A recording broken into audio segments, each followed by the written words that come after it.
Hi, I'm Diana Hoelscher with Influence for Good podcast. I hope you'll join me so that together we can be an influence for good. So excited. Today is a big deal for me. So, many years ago, our guest, Sherrie Mills Johnson, and I were in the same ward. I was a newlywed, and I think you were either just approaching empty nester or just in it. Yeah, Something right around the 98.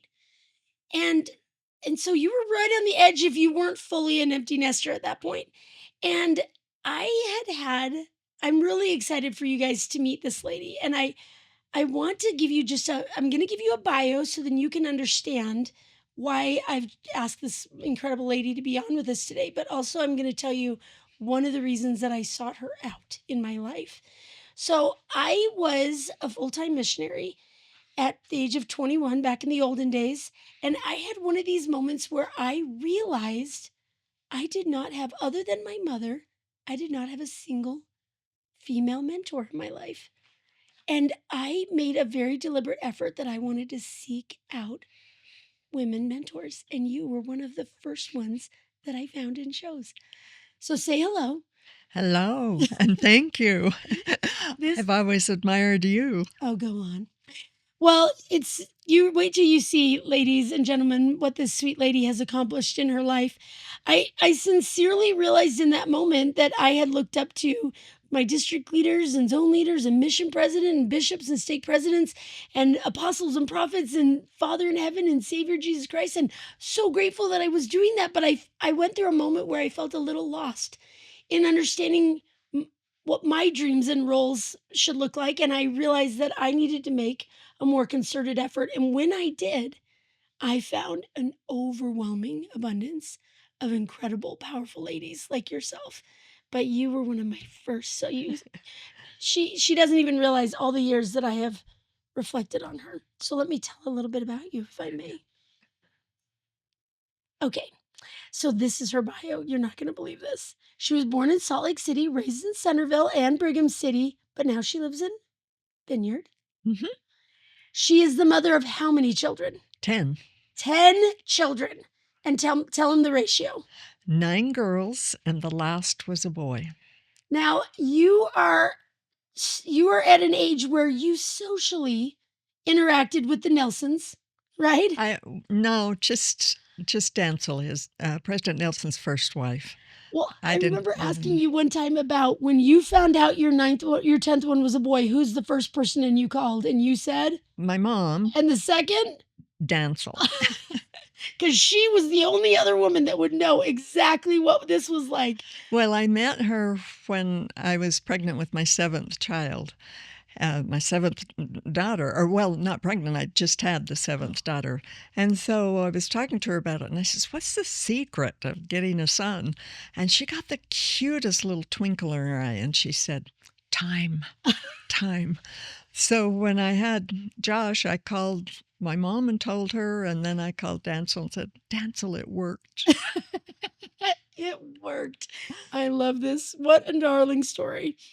Well, when her youngest child was in 3rd grade, she chose to return to school and at that point received her bachelor's from Weber in English, then went on to receive her master's from Utah State in English, and then wait for it, her PhD from BYU in sociology.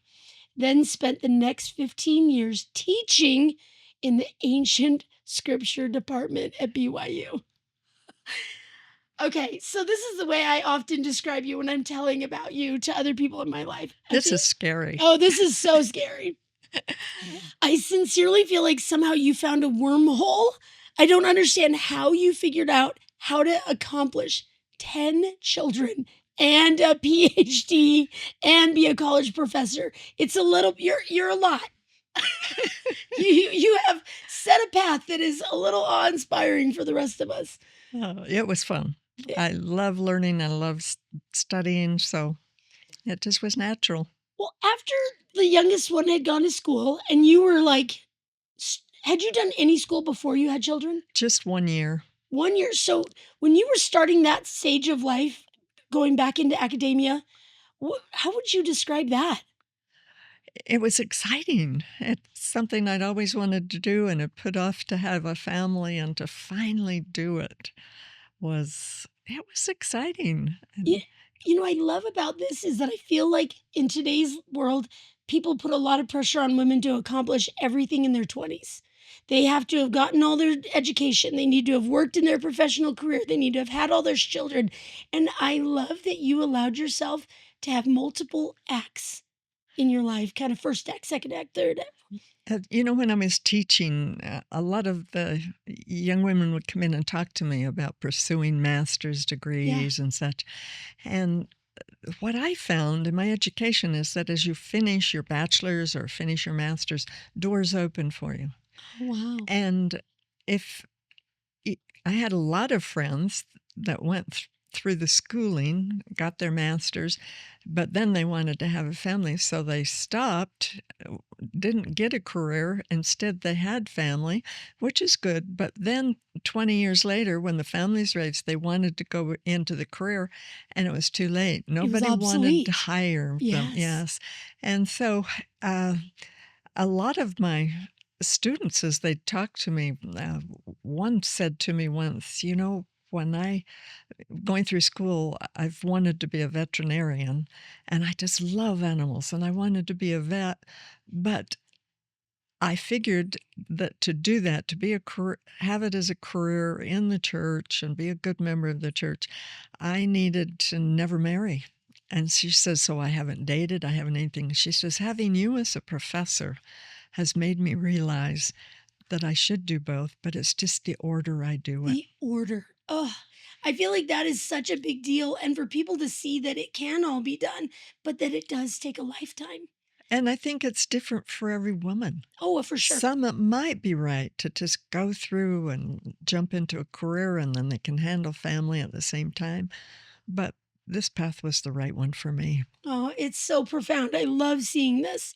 Well, then, after retiring, you served a full time mission in New Zealand, Christchurch, New Zealand, and later served a church mission in the church history collections department, where she conducted interviews and obtained artifacts to be achieved in the church history library, an assignment that you just loved. It was fun, a lot of fun. Another assignment that she kind of skipped is she was also on the church writing committee for 10 years, which I always just thought was such a fun thing to hear about. And you talked something we've had conversations over the years is how much you've watched the church manuals change, grow, improve, and that it's such a blessing Yes. to have watched that process continue and continues on today. Um, she has a lot of favorite pastimes, but one of which is she is a writer. She's written 18 books and published over 150 articles and short stories. She and that's specifically one of the things we're going to be talking about today. And I'm so excited. Her book, Count It All Joy, is her 18th book. And today she's going to teach us a little bit about what went into writing this book and some of the things that prepared you to write this, including some of you may even have remembered her from Education Week years ago when she taught this as a series. And tell us a little bit more about the preparation. Well, I was raised as quite a pessimist. I don't mean to put my parents down, but they both came through the Depression and were quite pessimistic themselves, and I caught it, and I don't blame them. I bought into it. It's my fault. I could have been an optimist, but as I got older, I realized how that was hurting my life, and I Yeah. didn't want to do that. And I still struggle with it when something's been that much of your life for that long. And so I started studying in the scriptures and such of how to get over that and how to live a life of joy instead of always seeing the negative. And it's been very beneficial. And the title comes from James chapter 1, verse 2. And most people in the church start out with James 1:5. That's right. And they don't know that James 1:2 says, my brethren, count it all joy when ye fall into diverse temptations. And knowing this, that the trying of your faith worketh patience. And so I've tried to make that my mantra now is count it all joy. And that's what it always says, that word all, mathematically, that's all. That's all of it. Mathematically, it Count isn't it all some joy. and all. Yeah. Don't Well, what is one of the major things that your book has helped you with in your life, do you think? dealing with the trials and the, the adversity and even just growing and becoming the person I want to be. Well, something I feel like that really stands out to me in this topic is you and I have mentioned earlier that I've I feel like the older I get, the more I realize that I've grossly underestimated the fall. It is much bigger than I thought it was. And it's, of course, grown the atonement for me and had me much better realize how grand and how spectacular the sacrifice of Jesus Christ is. But also that these attributes, like you said, count it all joy, that it will, what was the quote? About it will worketh patience. Patience. That the trying of your faith worketh patience. That these attributes are hard earned, hard lived, hard to come by. Yeah, And we want to just be like, "Ugh, I just wish I had some patience." And Heavenly Father's like, I'm on it. I'm helping you. But they take a while for us to receive. Well, okay, so tell me, how would you define some of the different types of pain that you've experienced? I mean, if we're going to count it all joy, and if this is what he's talking about with overcoming, these diverse temptations, okay, what are these different kinds of pains that we're going to go through? Well, there's two kinds of pain in life, and one is just necessary pain, and that comes from a flood comes, destroys your house. You Came fall to and my house, destroyed yes, my I remember that. house. And you fall and break a leg, or you're in an automobile accident, or all it. There's going to be pain, and it's just a necessary part of mortal life for some reason. It just has to happen, and so it's going to happen. Another thing that causes the necessary pain is sin. Anytime we sin, there's going to be pain, and eh, there's no way to avoid it until you repent. And repenting is the way out of it. But even repenting has a certain pain to it. Mm, So a there's, purging. Yeah. yeah, that, Well, and I'm a fan. I'm a big fan of the. I've worked hard in my life to see if I could fall in love with repentance, because at first I thought of it as only like this, maybe I thought of it maybe punishment version, mm, and now I think of it as a freeing. And but the changing of my natural fallen woman to accepting my mistake is the pain part. mhm, And then the repercussions, right, that mhm. we inevitably have from our learning experiences, Yeah, the right? natural man wants to avoid all that. Yeah. But just recognizing that there will be pain and it's necessary, and so you can move through it. And then the other thing that causes necessary pain is the actions of others. Yeah. Other people can hurt us, and they do.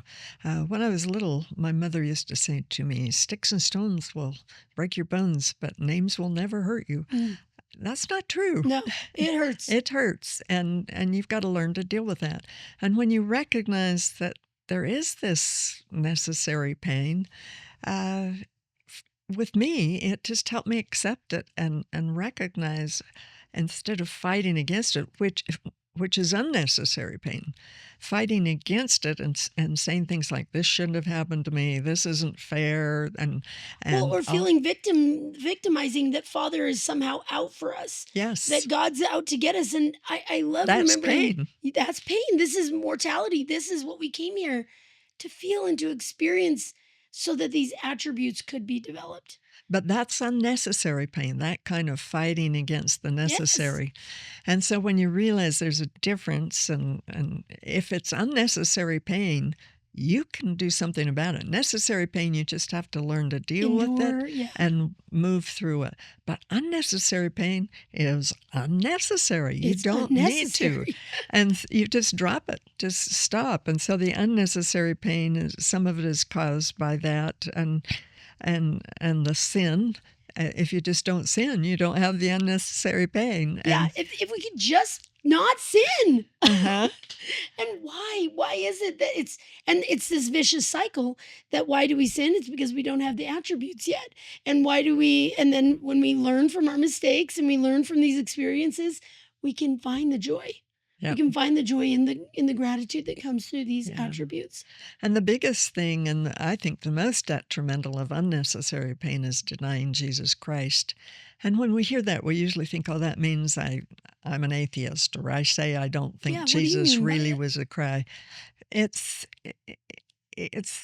not believing. It's when he says, I'm going to forgive you of your sin, and you repent, but then you say, oh, that was such a bad sin. It certainly doesn't apply to me. Mm, It applies to everyone else, but not to me. That's denying him. That's yeah. saying that everything is for other people, and there's so many ways we do that where we just don't believe him. We don't trust in him, and that's denying him. It really We is, don't isn't we it? don't walk with him. We don't yoke ourselves with him, and he's there volunteering. He's there wanting. Yeah, reaching for us. Yes. And we're so stubborn, or I'm gonna walk this path a little longer because I'm not quite ready to submit, Hmm. which is, I always joke over and over. I'm like, if you could crawl into my brain and just hear the words on repeat, you'd hear me saying, just submit, Diana. Just submit to doing Hmm. it God's way. Just do it his way. And I'm like, but I'm tired and I don't want to. And we have to work through these things. So do you feel like in dealing with the problems of pain, that for you, what was it that got you to a point of, for you, submission, to put off the pessimist, to put off the acknowledgement of all of the hard parts and focus on the joy? How do you get over the problem of pain? It is turning to Jesus Christ and trusting in him and learning. And one of the I learned to use these different tools. I call them truth tools because when you're living the gospel and stuff, you're living in truth. Doctrine and Covenants 93 says truth is what is. And it's reality. It's the gospel is what is. And when you're living that, you're living in truth. So I call this truth tools that help me to pull out of those wrong thinking, to Wow, recognize. truth tools. Wait, I think you need to restate this. You call it a truth tool, that living in the gospel of Jesus Christ is living in truth. Hmm. And you know how so often we hear these phrases, like, oh, I'm trying to speak my truth, I'm trying to live in my truth. Those are counterfeits. Yes, Wow, big that's a time. profound sentence, that God's way is Truth. ultimate truth. Yes. And Wow, everything else is counterfeits. yeah. And so just finding ways to stay in that truth. I mean, like other people can hurt you. They can say things, they can lie about you, they can defraud you, they can do all kinds of things. And as it's happening, you can use these tools to put yourself back and instead of feeling revenge, which is Oh, huge. or feeling jealousy against people or getting angry because Yeah. they're lying about you or they've defrauded you, you recognize that that's unnecessary pain you're feeling, those kind of negative feelings. And so you can use these truth tools to change the way you're thinking and what you're Okay, now doing. that's interesting.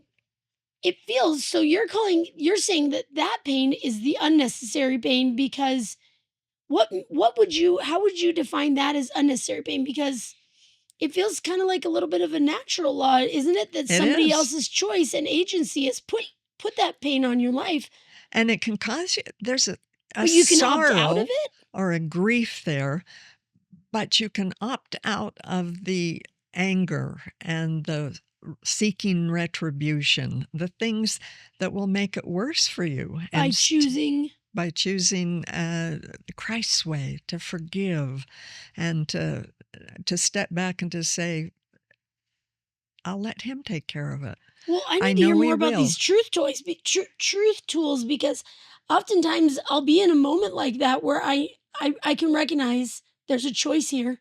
There's a choice in how I respond in this moment, and the natural man feels really big. Yeah. And so, how do we access some of these truth? Do you have truth tools as chapters? It's one of the chapters in there. Oh, But one of the things that when I was first studying to research all this, I found a quote by Brigham Young.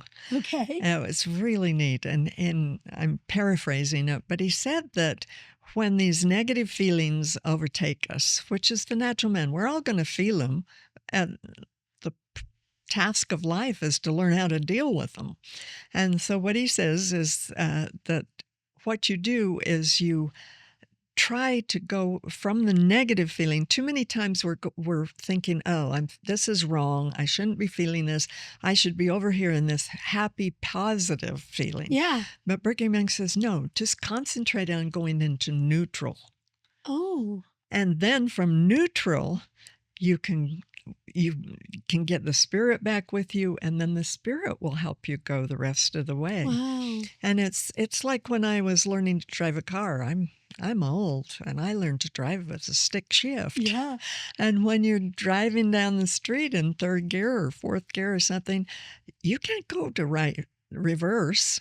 No. You've You'll got to drop your go. transmission right on the ground if you do. You've got to go into neutral first, Yeah. and then you can go into reverse. Or if you're in reverse, you have to go to neutral to get to first gear again. You And know, so, it's kinder to let there be a neutral instead of just these polars, especially we live in such a polarized world right now where everything's extremes. It's just here or there. You got to go one side or the other. You got to pick a team, pick a team. And listen to that. Why is it such a breath of fresh air to think go yeah. neutral? And it's easier to get to neutral. It is. And if you can get there, the spirit's always there. And so then you've got help to go the rest of the way. And it's just an easier mindset. Wow. Yeah. I don't have to do this 100% change. I just need to get into neutral, take a deep breath, and the Lord will help me get to where I want to go. Yeah. That's a profound concept. So that's kind of what these truth tools are about, is helping us get to neutral and helping Truth us get tools. back What a so that we great can go. sentence. Well, pain, it says you were saying it causes us vexation. Tell me more about that. Vexation is a word that's used a lot in the scriptures, and it's one that most people don't even notice. Yeah. But I love the word to be vexed or vexation, and it just means troubled or upset, or it's all those negative feelings that. That's not a word I use very much. I'm going to start bringing that one back. Yeah, I've tried to. I feel like it's an old Southern word where I'm like, I was vexed with a feeling. Doesn't it? That does. Sounds good. But it's that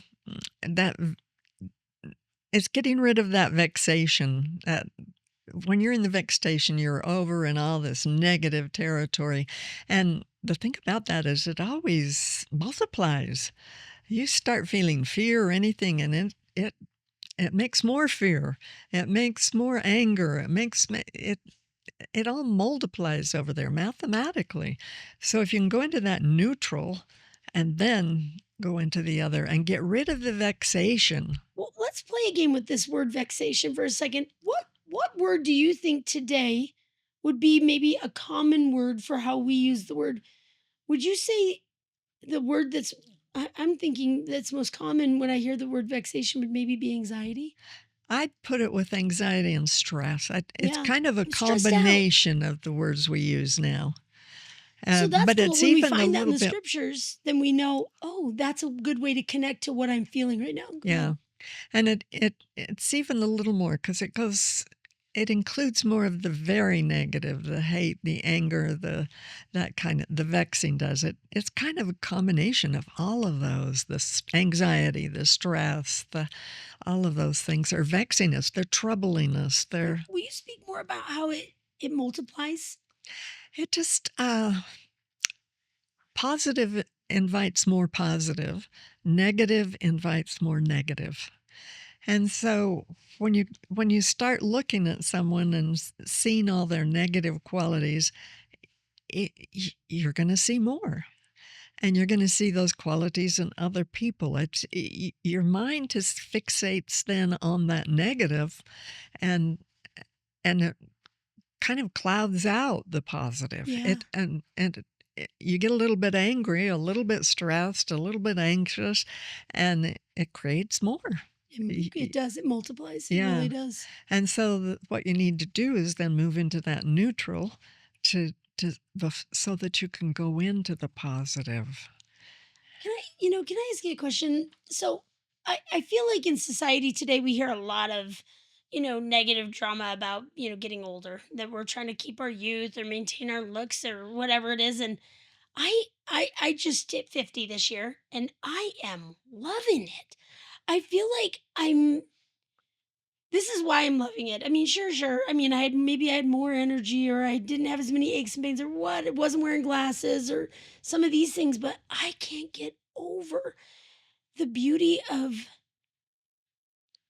he's the the depth and the richness that's coming through these life experiences. I mean, I feel like it's such a blessing to be with you. You're really close in age to my mother, and I want can you talk a little bit about like how you feel like the wealth of life's experiences has brought maybe even more peace to this, because I think a lot of our listeners are going to be a wide range of ages, and it's it's exciting to hear the peace that comes as we get older and the wisdom that comes from these cycles that we've repeated over and over. And cycles is a good word for it because the downtimes never cease. As old as I am, I'm still going through bad experiences and such. But you've got that whole wealth of personal experience that in 2008, I had a brain tumor. I went through the surgery, but experienced some incredible miracles. And those miracles now are part of my history, part Yeah. of my personal story that fuel me as I come into new low cycles and bad times. And so it's It's like that like our scripture. books of scripture, with uh, that are well, Book of Acts is a history. It's all this accumulated stories of what has happened to the people, and you see them getting stronger and stronger. You see a big change in Peter Yeah. from the first half of the New Testament to the Book of Acts, and you can.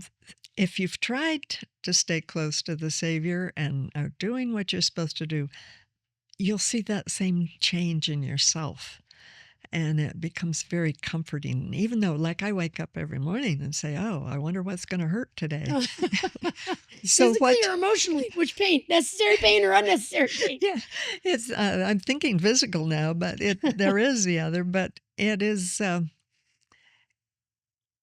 it I have a whole it's like I've got volumes or chapters of the miracles in life to help me deal with it now, and it Well, get in that way it gets better. yeah, you become this living evidence of this scripture that you brought out. That as you have chosen to count it all joy when you fall into diverse temptations, knowing this, that the trying of your faith has worked patience. Yeah, Like you really, it's happened. You're the witness. and that's it's part of your cells now. It's part of your nervous system. It's part of your blood. It's just part of you, and it's again, it's kind of these truth tools are to help you cling to that part of your life and not get sunk into the negative part. I One of the big problems with vexation is what we talked about the shoulds. I call them should sharks, Okay. and that person shouldn't have said that to me. They shouldn't have hurt my feelings. That person shouldn't have stolen from me. That situation shouldn't have happened. And when we do that, I I like to think of it in my mind as like I've fallen into the tank where the sharks are there. Oh, okay. And so the sharks have got their mouth wide open, they're swallowing me up, and once you start, it's that negatives making more negative. The boy, you're swimming with sharks, and the only way is to get out of that. And to one of the tools is affirmation, and by changing that, recognize, ooh, I'm with the sharks right now. I'm getting eaten alive by these sharks. So you change it, and I should. You this shouldn't have happened. You changed it. Well, why shouldn't it have happened? Yeah. Or this happens. It is what it is. So now, how am I going to deal with it? So instead of swimming with the sharks, you start something positive of okay, how am I going to deal with this situation? How am I going to deal with what happened? And you you just change the way Well, yeah, you're I think it's thinking. fair to say I had 10 children. I was willing to birth 10 children. I don't know if I should have a brain tumor. I think I should probably have been gifted to skip that. I was willing to bring 10. I mean, it's really Oh, yeah, easy. that's the natural man. That's the way we fall into thinking, and so, yeah, it's just changing that thought process, and sometimes it's just a matter of questioning it and saying, "This shouldn't have happened." It just, "Is that true? Is Is that that really true? true that that shouldn't have happened?" No, it happened. It's truth now. It's reality. It happened. So now what am I gonna do? Maybe a better I sentence would have been I wish it wouldn't have, or I don't love that. Yeah. But It can should? cause you a little bit of sorrow. It will. There's Yeah, we grief. can I'm not grieve. saying there can't be any negative, but it's the negatives that eat you up, That that eat are us the up. negative, and so you experience a little grief. And then you just decide, okay, how can I fix it? What can Yeah. I do now? Let's get into the positive mode and shift gears here. Go Well, into neutral, and then decide. go into neutral. I love that. Well, and I mean, I want to, just again toot your horn here on a life well lived, a life of great experience, and a life of wisdom. We have got on, social media, and you can find a book by anybody who's written or said or thought or therapized or made up or whatever. And one thing that's really powerful about what you're offering here is literally your proof is in the pudding. It's choosing. You have been through hard things. You have been through really intense hard things, and to be putting out a book at this stage in your life after having gone through what you could be sitting here being you could have been a generational pessimist, and you could have rattled off all the injustices, and choosing the joy, choosing to count it all joy and to find wisdom in the peace that comes from that. And learning these tools to deal with all of it, because that's what life is. There must needs be opposition in all things, and so there's going to be the opposition. So just learning what kind of tools will work for each of us and which are the best ones, and some work in one circumstance but not in another, and Which I think is what's so beautiful about a toolbox, like yeah. having so many tools that you're suggesting in your Yeah, book. you wouldn't wanna build a house with just a hammer. Yeah. You've gotta have a saw, you've gotta have a level, you've gotta have a plumb line. And so, like, another one of the truth tools is just distraction to get you bad things are happening, and so you do something to distract yourself to get into that neutral. You, uh go out and mow the lawn, or just something, usually something physical like Yeah. that, or just for me, a lot of times it's going in and sitting down at the piano and playing the piano to distract myself from the negative, Yeah. from the vexation, and doing things that will then pull me into the neutral so that I can move forward. Well, and I love this part that there's a rescue in the neutral. Hmm. That we get as far as we can get a little bit, and then the fact that we are relying on God and believe in the good news that Jesus really is going to meet us there. If Uh-huh. we can just get to that oasis of the neutral, there he is. He's going to show up, and there's that living water that's going to help us so much. I just keep thinking how important it is, this word vexation. I really love that you're using this, because I feel like oftentimes we'll spend time in the scriptures and the old timey language will trip us up. And sometimes we'll spend a few minutes in a few verses and then go, I don't know what they're talking about. And then we'll get a little thrown. And I love the application that you're giving us, that vexation is irritation, that Mm-hmm. it is that we're disturbed, it is that we are stressed, it is that we are full of angst or anxiety, and that's a normal part of life. And God knew that that was going to be here, that was going to be part of the fall. And so now here we have this beautiful counsel. Mm-hmm. He's like, let me change that anger into something of great worth. Mm-hmm. And the attributes, man, as I'm getting older and older, when I was younger, I feel like I saw more value in things with monetary value. Like, oh, that car, oh, that house, oh, that, whatever. And now I am seeing attributes as the richest of treasures. Mm-hmm. I mean, you cannot buy patience. Mm-mm. If you could, what would it be? What would it be worth? What would be the dollar amount that patience would be worth? But really, what it is, it's the giving it to Christ. It's the submission Mm-hmm. of trusting. I, I was mentioning to you earlier. I feel like I spend a lot of time repeating the attributes of Christ in my mind. And I'm like, I'll look at the vexation I'm experiencing, my stress, my pain, my anxiety, my necessary and unnecessary pains, and I will recognize the how would I put it? Like the bio of Jesus or the biography of God. Okay, he's all knowing. He is perfectly merciful. He is perfectly just. Okay, let's just hang out there for a second. Somehow, brain cancer after Yeah, having 10 kids. it was a tumor, but it Oh, was brain benign. tumor, thank you. But Never, still, even if it's benign, we don't love that. no, We don't love I that. didn't. But still, brain tumor. Okay, so this is how he's showing me he loves me. I'm not catching it. You know what I mean? It takes a minute. And so this is where you lean into these tools Yeah. to try to get yourself to this place of neutral. And one of the tools that helps the most with like what you're talking about is uh, I call it anchoring.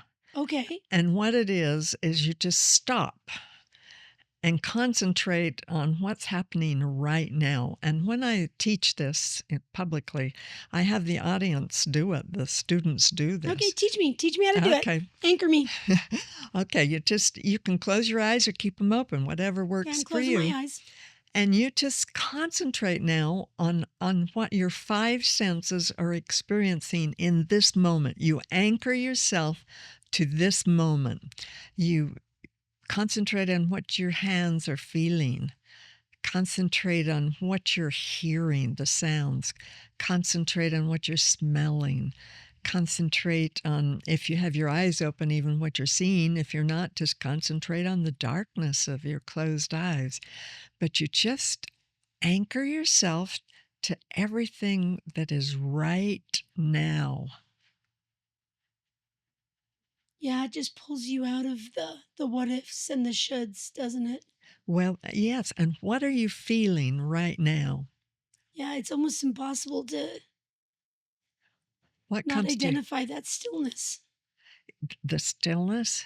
When I'd always give a group maybe 2 or 3 minutes to sit in the stillness and the anchoring, and you can sit in anchoring as long when you're alone and yourself as much as you want. But then I'd have them explain what feelings came to them as they were anchored, as they begin to feel and smell and just Oh, in I this see. present moment. And And create a richer moment in the present. but I was shocked the first few times I did this, even though I'd experienced it myself, at the responses. And one was they'd almost every group I ever did it with would say gratitude. All of a Oh, sudden, wow. gratitude came.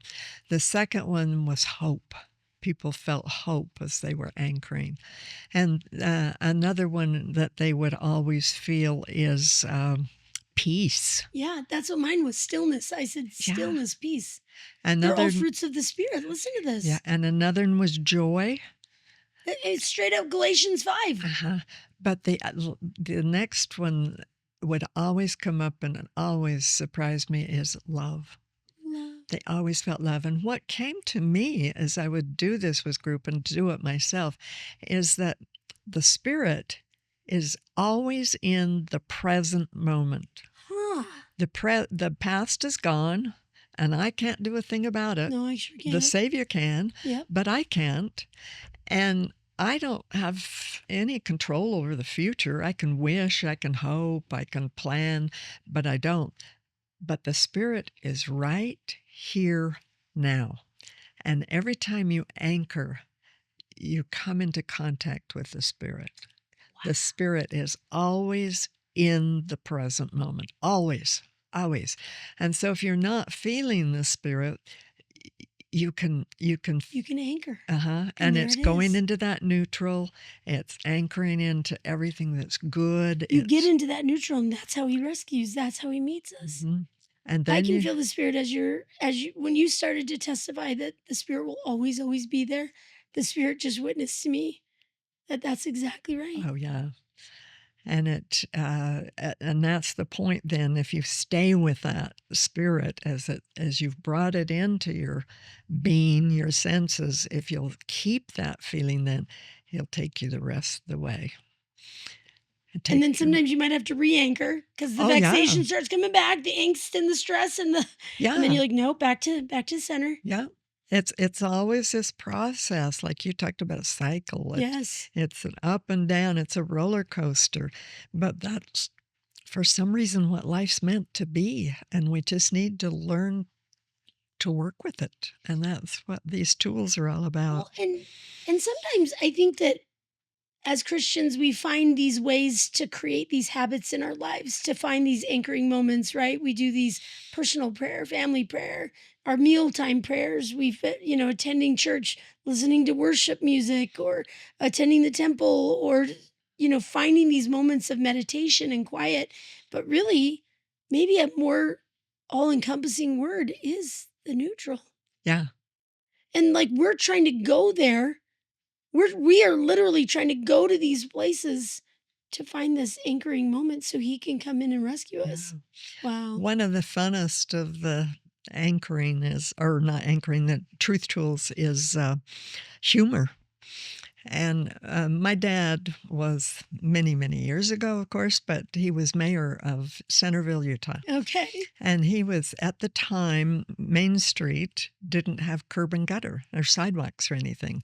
And there were still farmers that had property on Main Street. And so they had a big town meeting, and the farmers and the people who had property on the main street didn't want to pay for curb and gutter, and so they were very angry, very angry. My dad came home and told this story. He says that these men were getting really, really upset, and it was very heated, a huge gathering. And he's up at the front, of course, with the city lawyer.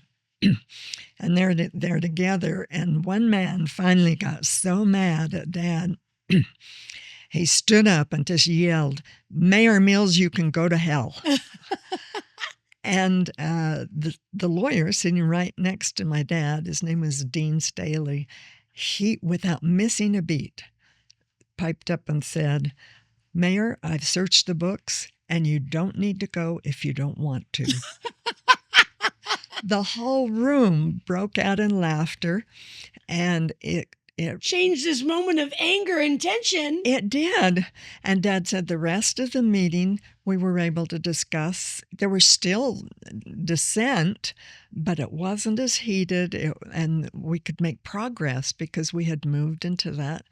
He didn't say this, but we're more in a neutral place where progress can be made. And where instead of escalating, we go to that neutral. Oh, I love that. And you know what? I got to admit, that suits my personality really well. Can you tell? Oh, yeah. Humor is incredible. But you have to be careful of humor because people can use it sarcastically, Yes, and then it's a negative. that's true. But if you're using it correctly Yes, and with love and like that city lawyer did, it can be very, very effective. I agree. That's been a favorite in our family for consequences. We have a lot of really funny consequences. When kids get in trouble when they were little, we would have all these funny things that they would have to do, and it would change it quickly so it could get to a learning place. I have You're not going to believe this. I have very opinionated, passionate children. And You then I taught them well. and I, it's the curse works. Every mother puts a curse on their children that says, I hope that someday you have children just like you. And so one of the most profound things of mothering is how much we get to know ourselves and view ourselves from the outside. It's just jaw-dropping, awe-inspiring. And so in these moments, I have learned that for me, humor does move me into the neutral so much faster than working through it or talking through it in all the ways. It's like a little leapfrog right into that sweet spot. Yeah. Even just keeping a dad jokes book nearby Yes, so that when you start to feel that vexation, you can open it up and just read these stupid jokes and they'll change you. I love it. Yeah. What a Another great of idea. the truth tools is revision, and this is kind of humorous too. But one of my daughters, daughter number 7, Malia, when she was little, she was just so curious, and she'd do everything. Like I'd find her in the kitchen with a gallon of milk, just pouring it and watching it gurgle out of the gallon. Pouring it out? Uh-huh, and on the floor, and then she'd take her toes and in the puddle and stuff, Oh and she no. did things like that all the time, and it was just it sent me into vexation. Yeah. You're like, that's a waste of money. That's such a big mess. Yeah, there's so much that as a mother you think, Okay, how generous that you were able to describe that in the beginning as curiosity.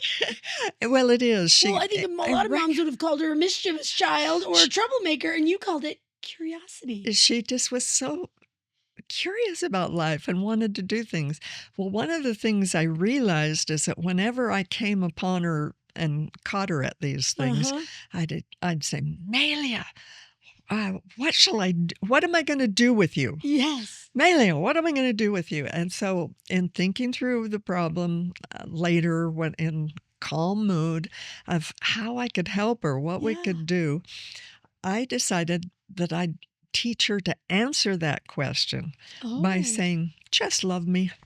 And so genius. we'd have games in the house all the time then where I'd say, okay, Maylee, what am I going to do with you? And I'd teach her to say, just love me. Well, that went on for a Genius. while. And so finally, I came in on her one day doing one of these mischievous things. And I knew it would be my reaction. Maylee, what am I going to do with you? And she just looked at me with those big blue eyes and said, just love me.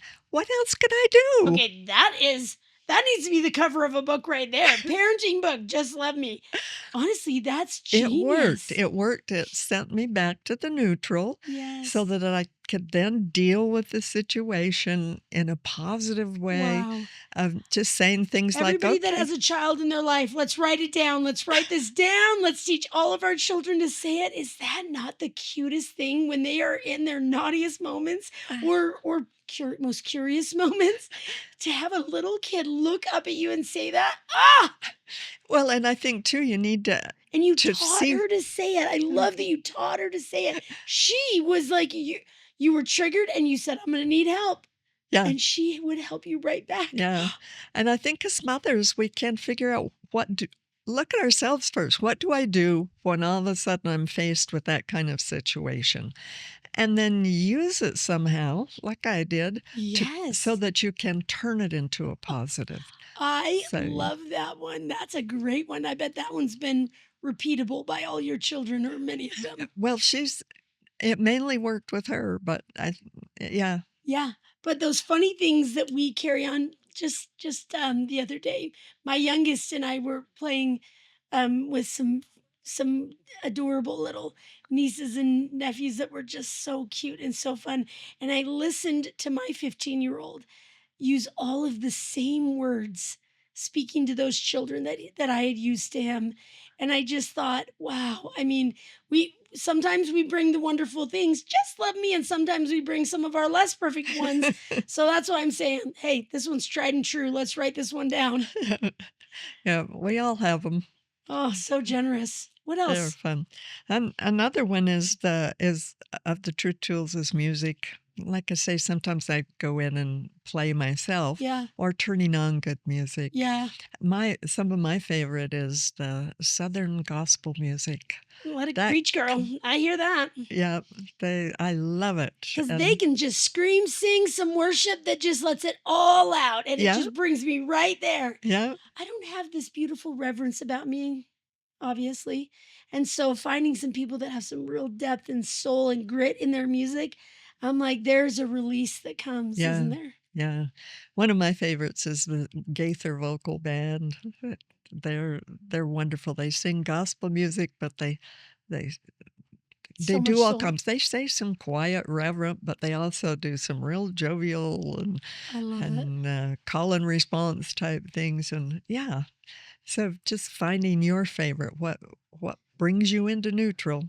Well, and sometimes I think for me, music will keep me in neutral Yes, while I'm waiting for my rescue, or it will aid in the rescue. exactly. I mean, that's a big deal. Is once we have like these beautiful truth tools to start leaning into them and start creating things like playlists Uh-huh. that we're like, oh, this one's going to help me out. This is where I need to go to this, or these habits or routines. Even down to there's this wonderful YouTube channel called Dry Bar Comedy. I love it.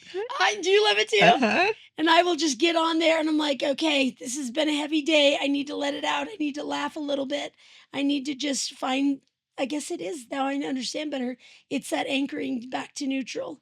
So then Uh-huh. I don't get too overwhelmed in the heavy. It doesn't feel good. It's not truth. Yeah. That's why it doesn't feel good. We're not happy there. And one other thing, once you recognize this necessary and unnecessary pain, uh, if you just sit down with yourself and identify what kind of things vex you. Yeah. Like, okay, when I'm in traffic and it gets stalled, I get all tied in Yep. knots, I get anxious. And so you identify those ahead of time, and then you say, okay, next time I'm feeling vexed because of that, I'm going to do X. And you decide which truth tool you'll use in that situation, and then use it. And then use it. Uh-huh. Well, So and that even you're keeping preparing this ahead. list, keeping the list, like I'm a big fan of that. I will write a sticky note, put it in several places around my house or a note on my phone. And actually, years ago, I went through a phase that I just didn't know how to navigate. I was just in such a tricky spot that getting to neutral was so complicated for me that I wrote on 3x5 cards and then I committed to only wearing pants with pockets, which as a woman is no small feat. You got to work to find pants with pockets. Yes. And I did it because I couldn't be without my truth tools Mhm. that I needed to get me through those tricky moments. And I would excuse myself to use the bathroom when I was getting that vexing feeling like you're describing. I would go in and I would reread my tools and I can see some of them in your list. And some of them I you have some more that I didn't have. And so what an incredible treasure to have some more. And I would go in there. I think probably everybody in my life probably thought I had like a bladder infection because I was going to the bathroom all the time. But I was like going through my list, going through my list, going through my list, Yeah. trying to get to that center. Because so often some people their center, they're trying to pull themselves out of blueness or sadness or depression. And then there's the which we have the fight or flight groups of people Or and freeze. or the freeze, thank you. And I'm definitely somebody that's gonna say something too bold or too stupid. And so I'm trying to get myself out of a situation to get to center so I don't make all my problems just so much worse. Yeah. When you're talking about bathrooms, I have a good friend that she right across from her toilet on the wall there, Hmm. she puts sticky notes with what Yes. she needs because she says, I'm in there all the time. I see Yep. it all the time and it's right at Review. eye level. She's got it posted right there. And so that's another thing is just putting those kind of things in places. All of my cupboards, when you open them, have got something on the inside in my kitchen. See, those So, are life hacks. yeah, Those are life hacks where we keep these things in places that are going to be quick and accessible to be a resource. So then when we're in our moments, we're not digging for some paper that we wrote down somewhere. We got to put it where we are going to see it. Put it in the bathroom, put it in the kitchen. yeah. I love that There's idea. power in words, and if you use putting the right words around you, it empowers you. And they rescue us. They come to a Yes. place of rescue. When I I remember when my I had 2 little kids about a year and a half apart, and I remember literally being out of ideas on how to parent. I was a young mom, I was new to everything, and I remember whenever I had the thought, "I just wanna smack them," I'm like, that would be my thought of, "You're out of ideas." Okay? And then I would be like, "Okay, instead of smacking him, I need to go," and I would go and I would literally interview moms.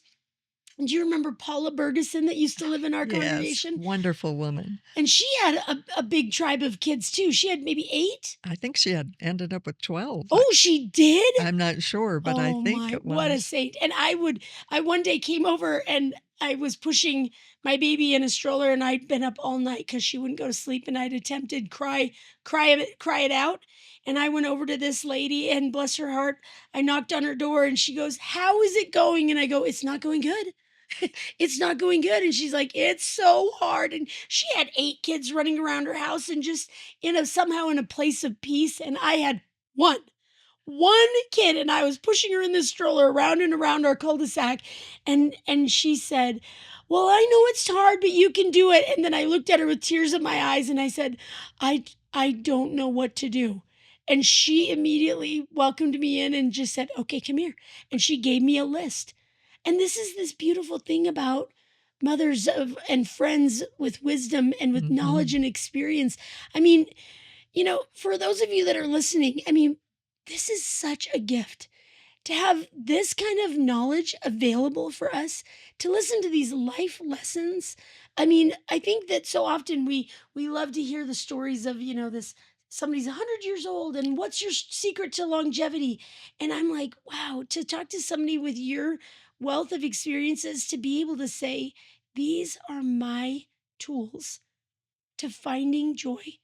Like, I am just not interested in finding them all by myself. I wanna learn from you. We need each other.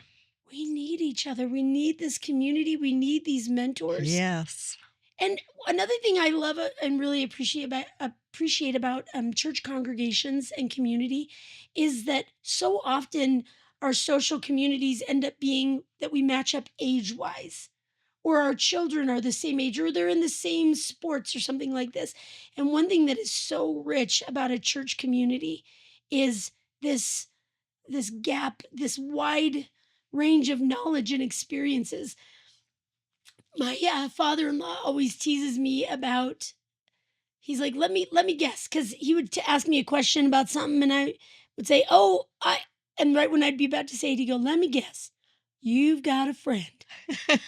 Because in the church community, we get to know each other so well Yeah. that even though I was a newlywed, married 8 months when you and I met, I mean, and you were very busy and entering into your empty nester stage, I was like, "Oh no, lady, I'm keeping you." And think about it over the years. I mean, it might have been a decade apart that all of a sudden you'd get a random call from this little Diana Hoelscher, and I'd say, I so, loved those calls. but honestly, I mean, what's so beautiful about these kind of moments is that when we're sometimes at the end of our tools and we say, "Father, I don't know what else to do. I don't know how to fix this." And he'd say, "Sherry knows what to do." Oh, And then I would reach out to you a decade since we've spoken, and you would jump right in and counsel me and mentor me, even though I lived on the other side of the country and it had been years since we'd spent time together. That and community I in had Christ. those kind of people in my life You do, too. don't you? Oh, yeah, most of the mentors for me have passed on. They're on the other side of the veil, but very, very important in my life. Just had we need each other. We need And each one other. of the things that's made my life the richest is that I had all ages. Yeah. Even now, I've got young friends with just starting to have babies, and then I've got older friends, 89, 90 years old, and yeah, and I've always had that. For some reason, I've never been stuck in an age group. I've always had a lot of older friends, a lot of younger, and a lot my own age. Gosh, I think it's And just brilliant. It's wisdom, though. yeah, I see some women though that really don't want anything to do except with their own age group, and I think, oh, Oh, no, no. that is so sad. Yeah. It's just a wasted moment. Hmm. Well, I'm just going to keep pounding this and I'm going to make sure that you can see the cover of this book. And I have wonderful news. I've got 2 copies that we're going to be giving away. And so if you want to go ahead and we're going to do a giveaway where if you put in the comments your email address or you go in and you like and you and the rules of the giveaway will be listed, then we will be able to do a drawing and then 2 of our lucky viewers will get these beautiful books. And I just cannot even describe. We spent just a few minutes in the beginning going through this incredible lady's bio. This is the kind of wealth of knowledge that we want to spend time studying. It's out of the good books. And there are so many beautiful places that we can reach out and we can find these incredible treasures. But I would just like to say from personal experience, as somebody that I've chosen as a mentor, and I hope to have her on to talk about some of her other books in the future that have been life changing for me over the years. Where can people find this if they don't win it in the drawing? It's on Amazon. Oh, It good. was published by Cedar Fort, and you can Count it all joy, finding peace in a troubled world. Is there any last comments that you would want to acknowledge or share of getting to this point, or what you'd hope that your reader would go away from grasping? just that Jesus is our Savior, not just at Judgment Day, but every day. And if we turn to Him, we can count it all joy. We can count it all joy. I hope that you'll take this and you'll find some treasures in this and some tools that you can go ahead and find a way to be an influence for good. Share this podcast, share some of these gems, share some of these shorts that you may find on social media. And for sure, please take a minute to read the book, order it, and create some moments with your mentors, with your social group, to sit down, have a book club moment, and to find some other women and men that you can be an influence for good by sharing some of this good good news and these great words. I hope that you and I together can be an influence for good. Hey, thanks for listening to Influence for Good podcast. Would you please take a second before you move on with your day and just think about the things that we talked about? Is there anyone in your life, your friends, your family members, your coworkers, that might need to hear this message? Sometimes a lesson that a parent or a boss or a coworker has said a million times can't be heard and can't be received except through a third person party. If there was something in today's message that you feel like could help a friend, will you please take a minute to just share it with them so that together we can be an influence for good?